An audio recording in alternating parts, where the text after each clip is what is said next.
Hello বন্ধুরা, সবাইকে good morning. সবাই কেমন আছো বলো? তো আমি এখন এসেছি আমাদের সবজি খেতে। দেখো এখানে সবজি লাগানো হয়েছে, ভাবলাম তোমাদের সাথে শেয়ার করি। তো চলো কী কী সবজি হয়েছে তোমাদের সাথে শেয়ার করি। তো এই দেখো যে আমাদের সবজি ক্ষেত। তো চলো তোমাদের দেখাই। অনেক সবজি হয়েছিল, অনেক ঝিঙে হয়েছিল, সব তোলা হয়ে গেছে। এই দেখো এখনও আছে ঝিঙে।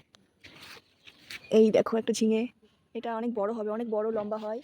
এই দেখো এখানে শশা, এখানে একটা শশা হয়েছে দেখো। এই যে এখানে একটা শশা হয়েছে, দেখো কত বড় শশাটা। দেখো শশাটা কত বড়। এখানে শশা গাছ, এটা হচ্ছে ভেন্ডি গাছ, এটা ঝিঙে গাছ। দেখো কত বড় গাছটা, অনেক ঝিঙে হয়েছিল, সব পাড়া হয়ে গেছে। দেখো এখানে একটা বড় একটা ঝিঙে, দেখো দেখো অনেক বড় একটা ঝিঙে। এই দেখো ঝিঙেটা দেখো কত বড়। দেখো এখানে একটা বড় একটা ঝিঙে ঝুলছে।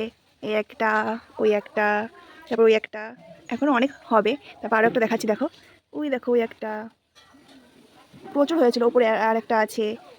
দেখো তো সবজি ক্ষেত মানে বাড়িতে সবজি ক্ষেত থাকলে বেশ ভালো হয়, যখন তখন সবজি ছিঁড়ে খাওয়া যায় রান্নাবান্না করে। এই যে, তো ভিডিওটি কেমন লাগলো অবশ্যই জানিও। টাটা।